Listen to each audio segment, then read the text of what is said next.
దసరా మూవీలో విలన్గా shine Tom choco టాలీవుడ్లో చాలా ఫేమస్ అయ్యాడు. అయితే రీసెంట్గా ఆయన ఒక వీడియో బయటకు వచ్చింది. ఆయన హోటల్ రూమ్లో నుంచి పరిగెడుతూ ఉన్నట్లుగా దృశ్యాలు బయటకు వచ్చాయి. అయితే ఆ కేసు ఇన్వెస్టిగేషన్ టైంలో ఆయన కొన్ని విషయాలు చెప్పారు. అదేంటో చూద్దాం. అయితే డ్రగ్స్ తీసుకుంటున్నారు అనే ఆరోపణలతో మలయాళ నటుడు షైన్ టామ్ చాకో శనివారం పోలీసులు అరెస్టు చేశారు. ఈ విషయం మనకు తెలిసిందే.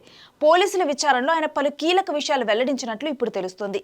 డ్రగ్స్ వినియోగించేవారు ఎంతో మంది ఉన్నప్పటికీ ప్రతిసారి తన పేరే తెరపైకి వస్తోంది అని ఆయన తెలిపినట్లు సమాచారం.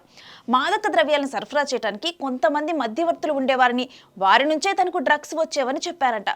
అడిగితే సినిమా సెట్స్కు తీసుకొచ్చి ఇచ్చేవారని చెప్పినట్లుగా వార్తలు ప్రచురితమయ్యాయి. అయితే విచారణలో భాగంగా ఆయన సెల్ ఫోన్ను పోలీసులు స్వాధీనం చేసుకున్నారు.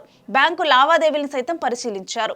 అతని అకౌంట్ నుంచి చిన్న మొత్తాల్లో డబ్బులు వేరే వ్యక్తులకు ట్రాన్స్ఫర్ అయినట్లుగా కూడా గుర్తించారు. అయితే వాటి మీద పోలీసులు క్వశ్చన్ చేసినప్పుడు తాను అప్పుగా ఇచ్చానని చెప్పి కూడా చెప్పడం జరిగింది. అయితే కొచ్చిలోని ఓ హోటల్లో డ్రగ్స్ వినియోగిస్తున్నారు అనే సమాచారంతో పోలీసులు సోదాలు చేశారు. అయితే పోలీసుల బృందం హోటల్కి రావడానికి కొద్దిసేపటి ముందే షైన్ టామ్ చాకో అక్కడి నుంచి పారిపోయినట్లు వార్తలు వచ్చాయి. ఆ సమయంలో 3వ అంతస్తులో ఉన్న అతను కిటికీలో నుంచి దూకి 2వ అంతస్తులోకి దూకి అక్కడి నుంచి పారిపోతున్న దృశ్యాలు నెట్టింట్లో వైరల్ అయ్యాయి. ఈ విషయంపై పోలీసులు ప్రశ్నించగా తనకు తెలిసిన అమ్మాయిని కలవటం కోసమే అక్కడికి వెళ్ళినట్లుగా వెల్లడించారట. ఓ సినిమా విషయంలో చిత్ర బృందంతో విభేదాలు నెలకొన్నాయని, గొడవ పడేందుకు వాళ్ళు హోటల్కి వచ్చారని భావించి తాను అక్కడి నుంచి పారిపోయానని ఆయన చెప్పినట్లు స్థానిక మీడియాలో కథనాలు ప్రచురితమయ్యాయి. అంతేకాకుండా మలయాళ నటి విన్సీ సోని అలోషియస్ చేసిన ఆరోపణలపైన కూడా ఆయన స్పందించినట్లు తెలుస్తుంది. ఆమెతో తాను అభ్యంతకరంగా ప్రవర్తించలేదన్నారట.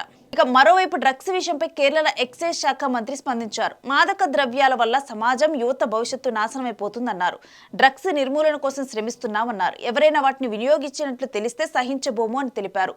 ఈ విషయంలో సినీ తారలను సైతం వదిలిపెట్టబోము అన్నారు.